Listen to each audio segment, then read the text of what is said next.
The captain laughed when she boarded. She heard it. Said nothing. Opened her textbook. 65 minutes later, she landed his plane. On one leg. In nursing scrubs. With 187 people who had no idea who was sitting in seat 9A. Before watching full story, comment below from where you watching, also like and subscribe for more stories. Monday, June 3, 2019. 8:14 a.m. Pacific Time. San Francisco International Airport. Gate 22.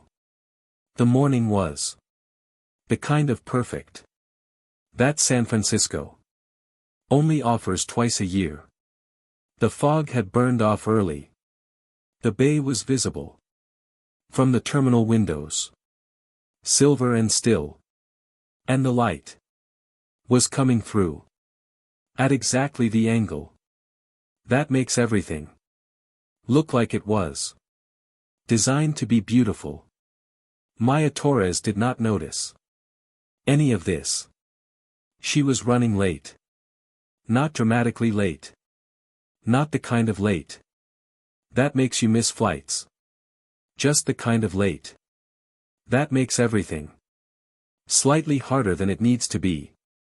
The kind of late that happens when you are a single woman living alone in Portland, who set 2 alarms and still somehow turned them both off in her sleep, who realized she had left her nursing badge on the kitchen counter, who had to go back, who had to run, who arrived at gate 22 with exactly 4 minutes to spare, and a coffee she had not had time to drink. She was 28 years old. She had been a nurse for exactly 28 days. She was wearing blue scrubs. Oregon Health and Science University Hospital. Because she had come straight from her shift. Because she had not had time to change. Because being a nurse does not always leave you time to be anything else. She had a small backpack. Inside, 2 nursing textbooks. A stethoscope. Her hospital ID. A granola bar she would forget to eat. And a worn photograph of herself and her father, taken at Fairchild Air Force Base in Spokane, Washington, 8 years ago. Both of them squinting into the sun. Both of them smiling. Her father's hand on her shoulder. Her in her flight suit. The F-16 behind them. Enormous and silver. And impossibly beautiful. The sky above them. Exactly the right shade of Pacific Northwest blue. She did not look at the photograph often, but she always carried it. She had a prosthetic leg. Right side.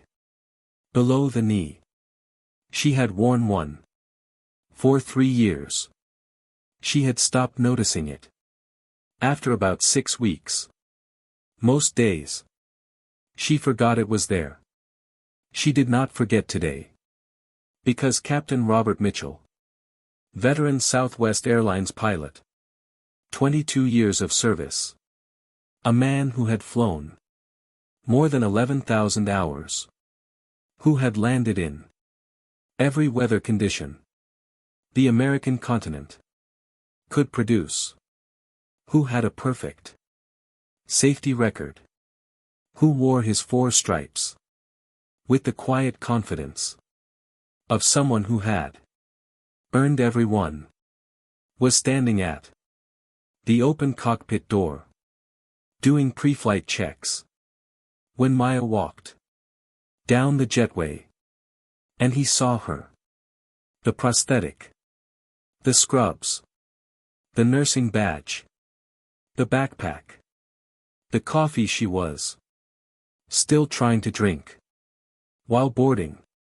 And he said something To his first officer. He said it quietly. Not quietly enough. Let's hope nobody needs flying today. We've got nurses. And rookies back there. Then he laughed. It was not a cruel laugh. It was the kind of laugh that comes from a place of thoughtlessness. The kind that happens when someone has never had to think carefully about the words they use. The kind that is somehow worse than cruelty. Because it is so casual. So automatic.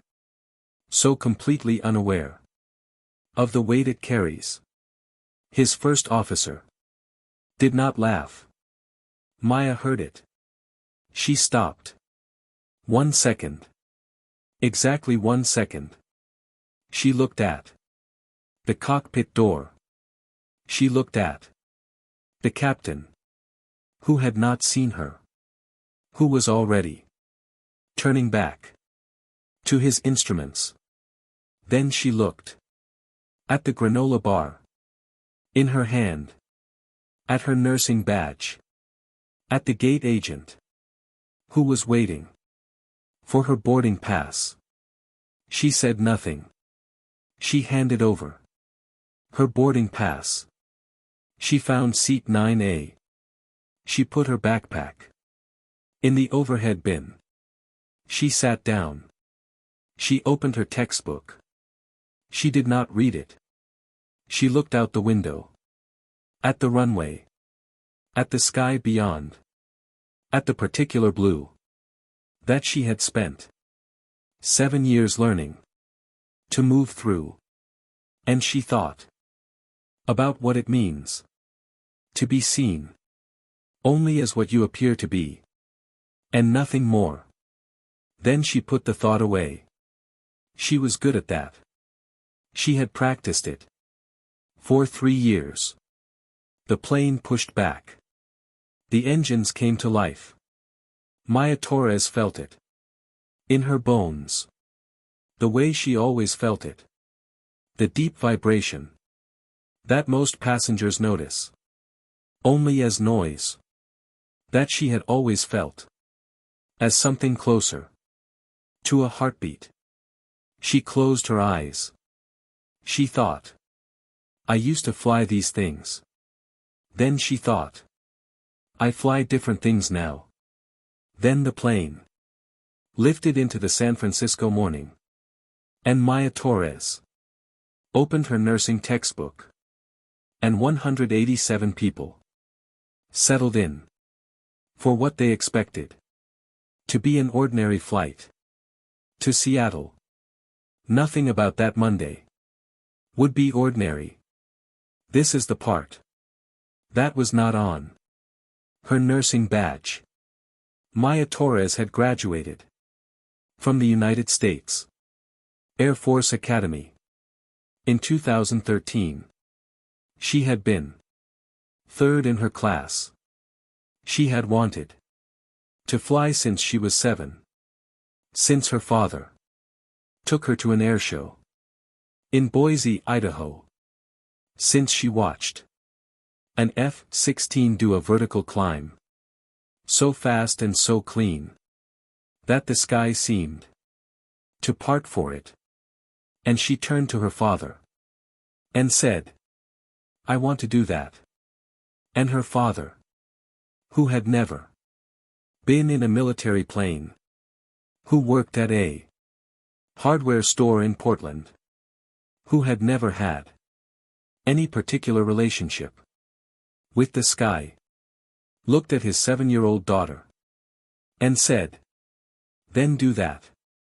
So she did.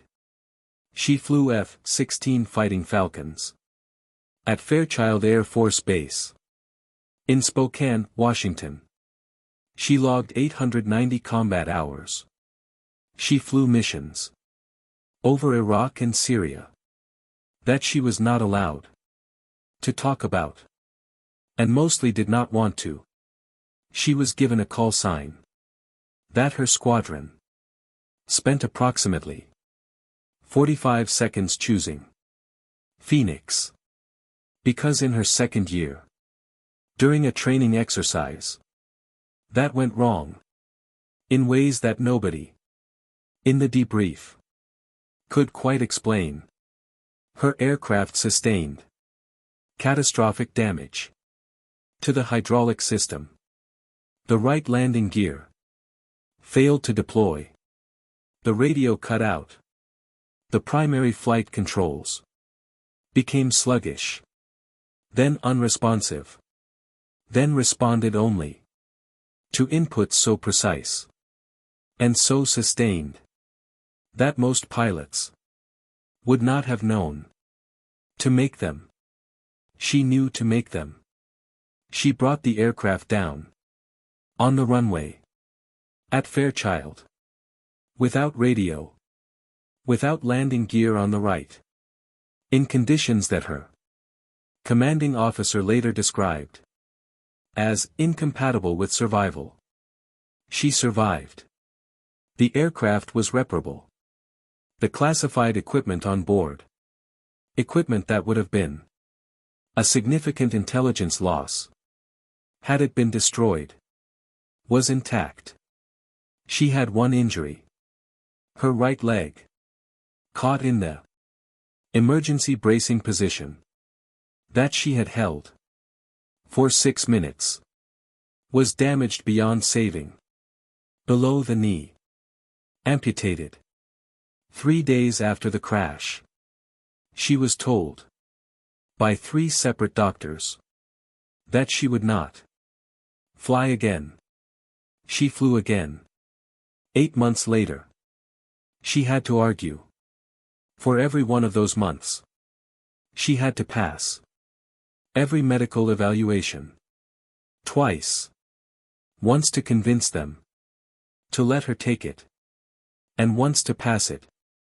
She had to demonstrate on a simulator, and then in an aircraft, and then in an aircraft, under stress conditions, that one prosthetic leg and one functional leg were sufficient to operate an F-16 to the standard required.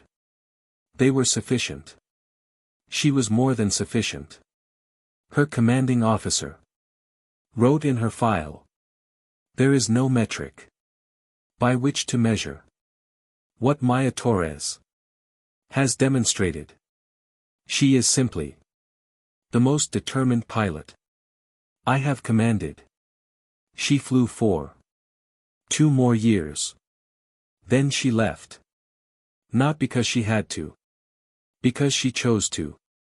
Because the crash had taught her something she had not expected. To learn from a crash that she was more interested in the people than in the aircraft.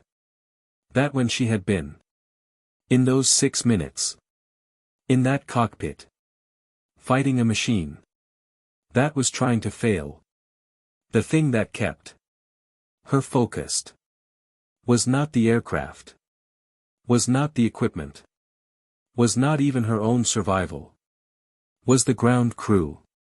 She could see through the cockpit window the people on the runway who she did not want to land on, who she did not want to hurt, who were standing there because they trusted her. And she had thought, I want to spend my life doing that. Being someone people can trust when things are failing. So she became a nurse. She had been one for 28 days. 9:47 a.m. Pacific Time. 77 minutes into the flight. Somewhere over Northern California. Maya was not reading her textbook.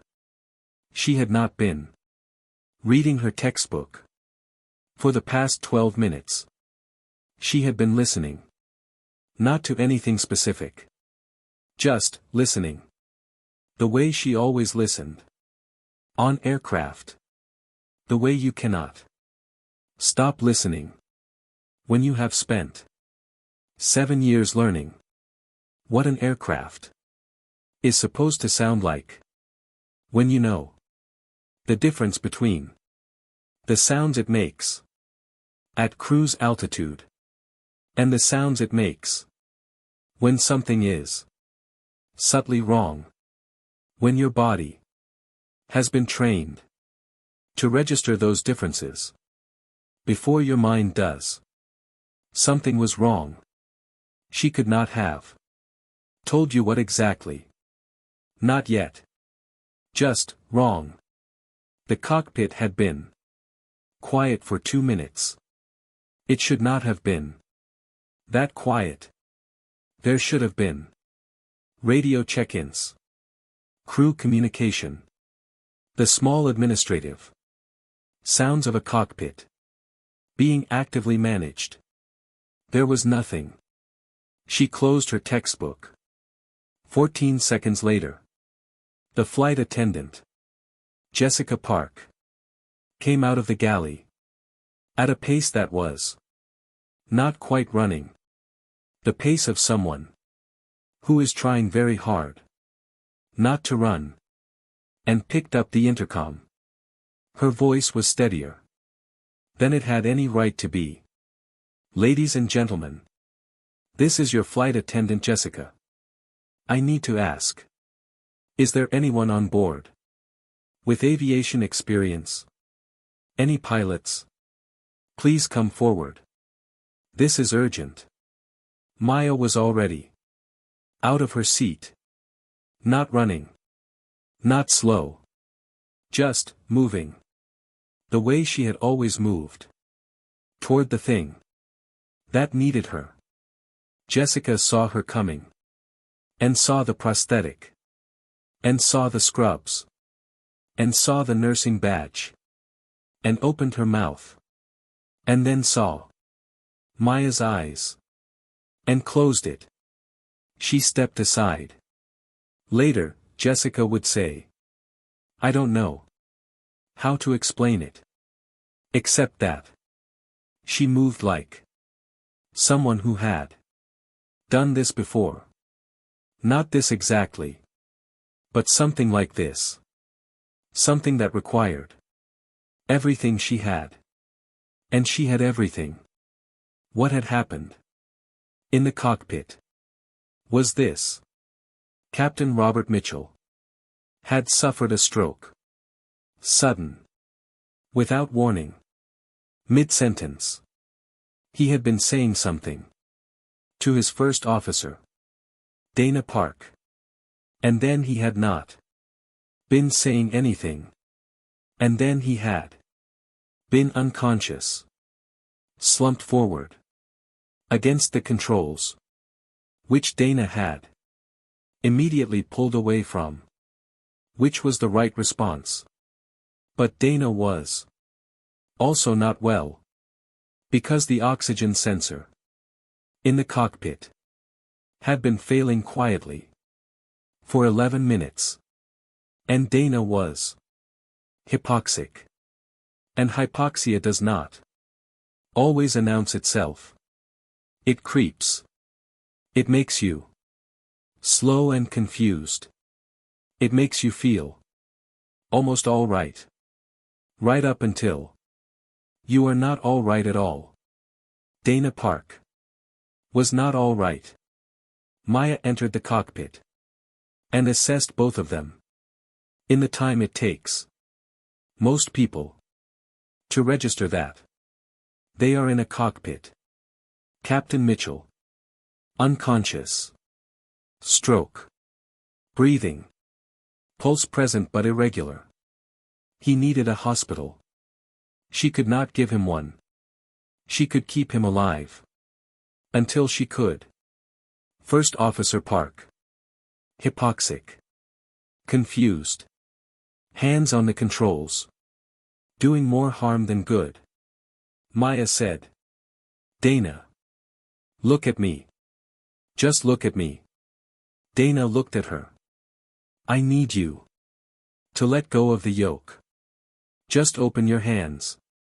Like this. She showed her. Dana opened her hands. Maya moved her to the jump seat. Gently. Nurse gentle. The way she moved. Patients who were frightened and unwell buckled her in. Put the cockpit oxygen mask over her face. Said. Just breathe. That's all you need to do. Just breathe. I've got it from here. Then she sat down. She adjusted the seat all the way forward. Her prosthetic leg found the right rudder pedal. Her left leg found the left. Her hands found the yoke. The aircraft steadied under her hands. The way patients sometimes steady under her hands. As if they can feel the intention behind the touch. As if steadiness is something that can be transmitted. She read the instruments. Fuel, 43 minutes. Altitude, 31,000 feet. Heading, northwest. Washington Mountains ahead. Autopilot, holding. Weather, turbulence building. She had 43 minutes to land a Boeing 737-700 at an airport she had never landed at. In an aircraft type she had never flown. With 187 people who were beginning to understand that something was very wrong. And a captain who needed cardiac care that only existed on the ground. She picked up the radio. She breathed once. Just once. The way her father had taught her. Before she ever flew anything. The way she taught her patients now. Before a procedure. Before something frightening. Just breathe. Once. Then begin. She breathed. Then she began. Seattle Center. Southwest 1492. Mayday. Mayday. Mayday. Full crew incapacitation. I have the aircraft. My name is Maya Torres. Portland, Oregon. Former USAF F-16 pilot. Fairchild Air Force Base, Washington. 890 combat hours. I left 3 years ago. I am currently an ER nurse. I have been a nurse for 28 days. I have 187 people behind me. I have 43 minutes of fuel. Turbulence is building over Northern California. I need vectors to the nearest suitable airfield with a long runway and emergency services. I can do this. I need your help. Over. The man on the other end of that radio was named James Chen. He had been an air traffic controller at Seattle Center in Wenatchee, Washington. For 15 years. He had handled thousands of flights. He had worked through weather events and mechanical failures and medical emergencies and the full spectrum of things that can go wrong when large metal objects carrying human beings move through the atmosphere at 500 miles per hour. He had a daughter, 22 years old. First year of medical school. University of Washington. When Maya's voice came through his headset, he heard 4 things simultaneously. He heard the technical precision, the call sign, the clean situation report, the exact information he needed. In exactly the order he needed it. Given in the cadence of someone who had spent years learning how to communicate. When communication is the difference Between outcomes. He heard. The steadiness. The absence of panic. The presence of something. That he could only describe. As absolute commitment. The voice of someone. Who had decided. Completely and without reservation. That this was going to work. He heard. 28 days. And he heard. A nurse. He did all. The things he was. Supposed to do first. He cleared the airspace. He vectored her. Toward Fairchild Air Force Base. Her old base. Which had the longest runway available. And was already scrambling emergency services. He called for F-16 escort. He briefed his supervisor. He did everything that 15 years of training had prepared him to do. And then he picked up his personal phone against protocol and called his daughter. She did not answer. He left a voicemail. Baby. There is a nurse on my frequency right now. Landing a 737. One leg. 28 days on the job. She calls herself Phoenix. I wanted you to hear that name. I wanted you to know what's possible.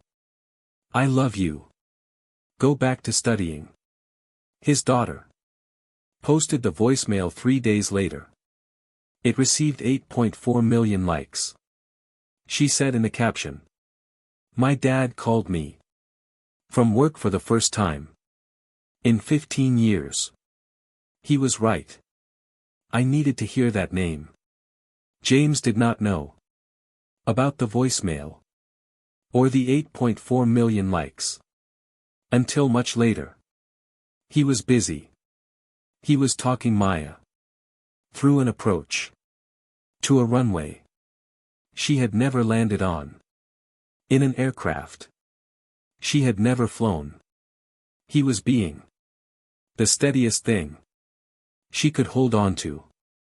That was his job. He was very good at his job.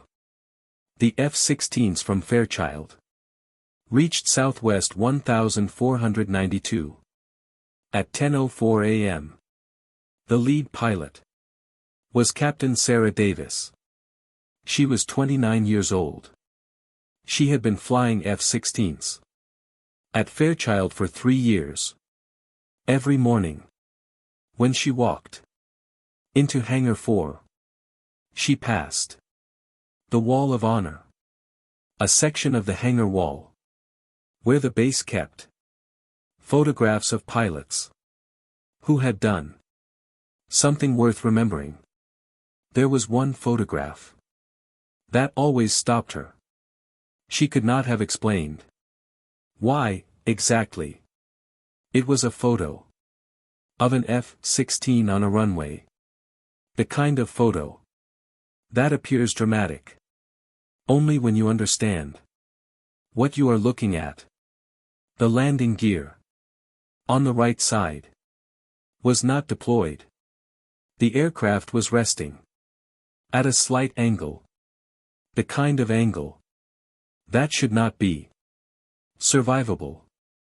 And there was a figure climbing out of the cockpit, blurred by distance. And below the photograph was one word: Phoenix. No name. No date. Just the call sign. Sarah had asked about it once. The crew chief had told her the story in 3 sentences. Hydraulic failure. One leg. She brought it home. Sarah had thought about those 3 sentences every day since. When she heard Phoenix on the frequency, she went quiet for 11 seconds. Her co-pilot said her name twice. Then she keyed her radio. Phoenix. This is Eagle 1. This is Sarah Davis. Fairchild Air Force Base. I walk past your photograph. Every morning. Hangar 4. The Wall of Honor. I never knew your name. The photograph says. Only Phoenix. I have been thinking. About those 3 sentences. For 3 years. Hydraulic failure. 1 leg. She brought it home. Phoenix. I am on your wing. I will not leave your wing. Tell me what you need. There was a pause. Then Maya's voice. And in it. If you were listening carefully. If you were the kind of person. Who knew how to listen. Something that was. Not quite emotion. That was the shape. Emotion leaves behind. When someone has learned. To carry it quietly. Sarah. Thank you. I need storm data. Runway length. Anne. Does Hangar 4 still smell like jet fuel and coffee? Sarah Davis. Laughed on a military frequency. She would be informally reprimanded for it later. She did not regret it. It does. It absolutely does. Runway 23R. 11,200 feet. Winds calm. Clear skies. Phoenix. Your runway is waiting. It has been waiting. 3 years. What happened in the cabin? 187 people were behind the cockpit door. They knew something was wrong. They did not know exactly what. The flight attendant had been calm and clear, and had told them that the situation was being handled, that they had a pilot, that they needed to stay seated. She did not tell them who the pilot was. But people talk. People see. People notice. A woman in blue scrubs. With a prosthetic leg. Walking toward the cockpit. With the kind of deliberate certainty that is impossible to fake. A man named Mike Davidson. A marketing manager from Portland. Who was terrified of flying. Who had been white-knuckling his armrest since takeoff. Started posting everything he saw on social media. A 14-year-old boy named Tyler Brooks, who had been sitting next to Maya since San Francisco, who had spent the first hour asking her questions about calculus, started filming. A retired 4-star general named William Hayes, who had not been on social media in 3 years, opened his phone and took a photograph of Maya's empty seat. The running blade she used for exercise was still under the seat. She had left it there. When she stood up, she had taken the standard prosthetic because it positioned better on the rudder pedals. And the general photographed the empty seat, and the blade, and the open textbook, and posted it with 4 words. She left her blade. Phoenix. By midnight. That photograph had 2.3 million likes. An anonymous account appeared at 9:58 a.m. at Captain_laughed. And posted. The captain laughed at the nurse with 1 leg when she boarded. She is now landing his plane. I will never laugh at anyone again. Not for as long as I live. Someone who was there. Nobody ever discovered who created that account. It received 14.7 million likes. Tyler Brooks had 47 followers.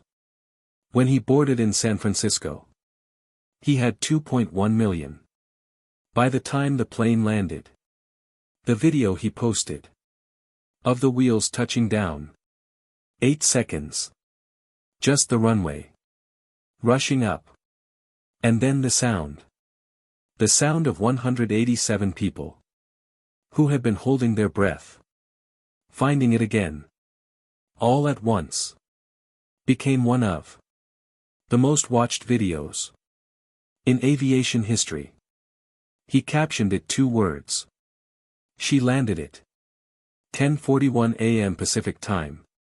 800 feet above Fairchild Air Force Base.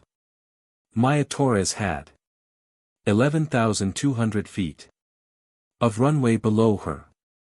Clear skies. Calm winds. Emergency services. Rolling into position. Sarah Davis. On her left wing. James Chen. In her ear. She had 187 people. Behind her. She had a captain. Who needed cardiac care. She had a first officer. Who was breathing better now. With the oxygen. Who was conscious. Who had said. 10 minutes ago. In a voice. That was still slightly confused. But getting clearer. I'm sorry. I should have. And Maya had said.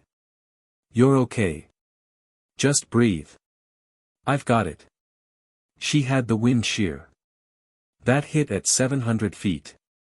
The sudden drop of 80 feet. The cabin screaming. Tyler stopping filming. For 3 seconds. Because his hands were shaking too hard. And then. Her correction. Right rudder. Full. The prosthetic leg. Pushing with everything it had. And the aircraft. Coming back. To center. To glide slope. In 6 seconds. Sarah's voice. Perfect. That was perfect. 3 miles. Phoenix. I can see the runway. It's yours. She had all of that. She also had this. At exactly 300 feet. Sarah Davis peeled off. To the right. And said. Phoenix. I have to break off here. You take it home. You took it home. On a damaged aircraft. With 1 leg. You took it home. When 3 doctors said you couldn't fly. You took it home. Every single day. In scrubs. Phoenix. Your hangar is right there. Your runway is right there. Bring them home. Maya Torres did not respond. She was busy. 200 feet. 100 feet. She thought about her father at the airshow. In Boise.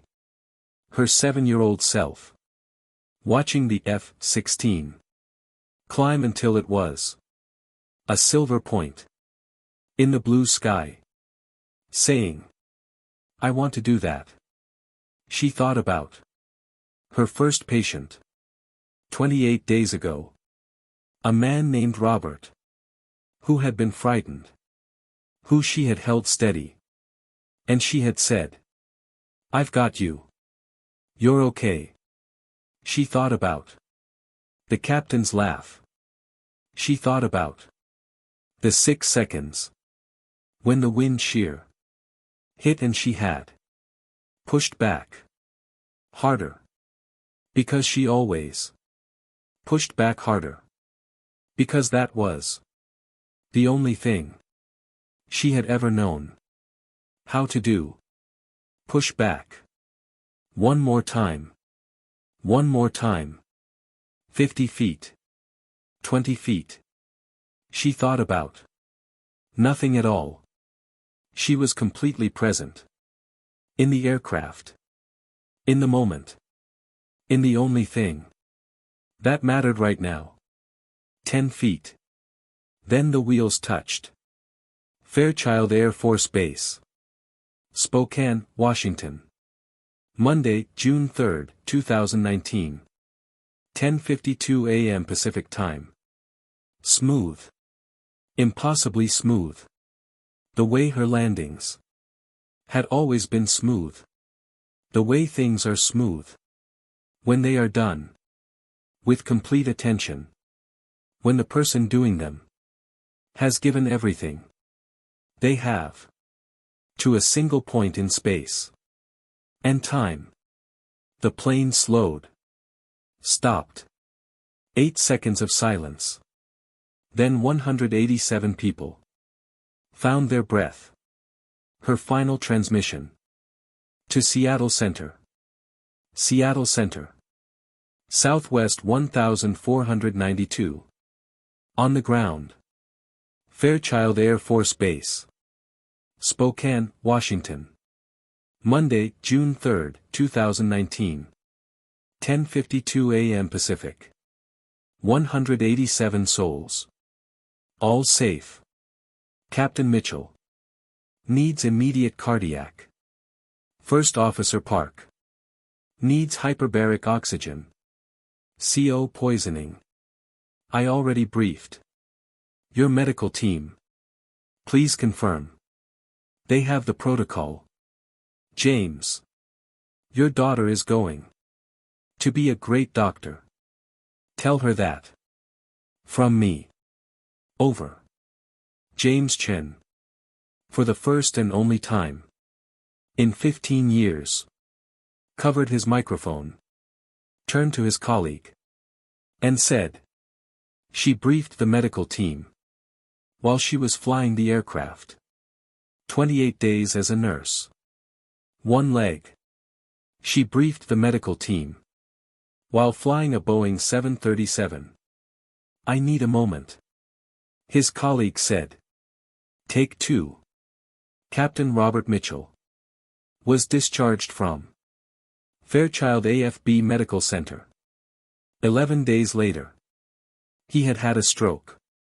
He would recover fully. It would take time. He would fly again. In 8 months. He asked to see Maya. Before he left. She came in her scrubs. The same scrubs. Because she was back at work. She had been back since Thursday. He was sitting up in bed. He looked older than 22 years of flying. Should make someone look. He had a letter on his tray table. He had written it by hand. He said. I said something when you boarded. To my first officer. Not quietly enough. You heard it. Maya said. Yes. He said. I've been trying to write this letter for 11 days. It keeps coming out wrong. Everything I write sounds like an excuse. There is no excuse. I looked at you. And I saw what I expected to see. And I said something that was wrong. In ways I'm still discovering. Then you landed my aircraft. Then you briefed Dana's medical treatment while you were landing my aircraft. Then you walked out and went back to Portland and went back to work and gave no interviews and said nothing to anyone. And I've been lying here thinking about what it means that the person I dismissed before she sat down is the reason I'm sitting up. I don't have the right words. I'm not sure there are right words. But I wanted to try. He held out the letter. Maya took it. She did not open it. In the room.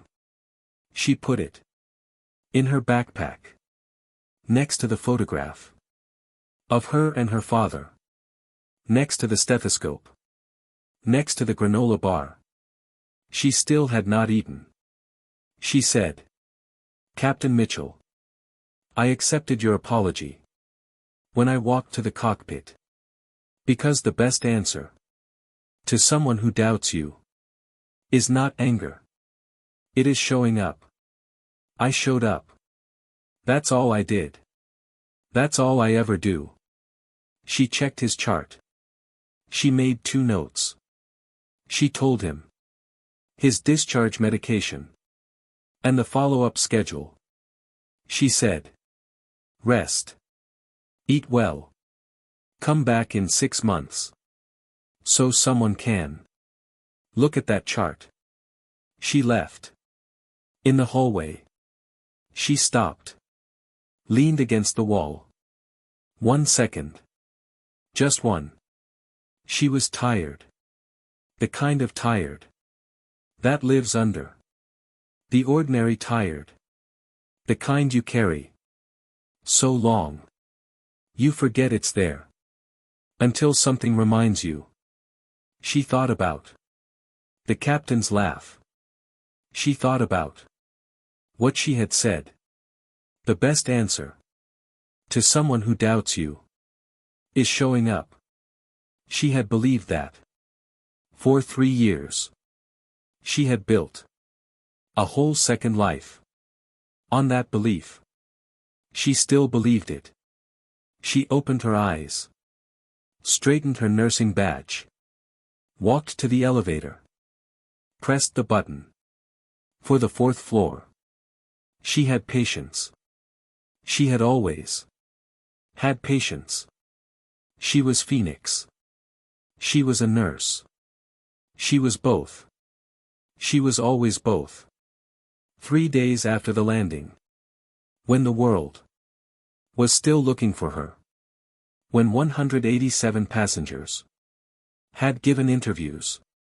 When Tyler Brooks had appeared on Good Morning America with his mother and his 2.1 million followers. When the anonymous Captain_Laughed account was the most discussed mystery in aviation. When James Chen's daughter had posted the voicemail. When General Hayes' photograph of the empty seat and the blade had been on the front page of 3 newspapers. Maya Torres posted one photograph on her Instagram account.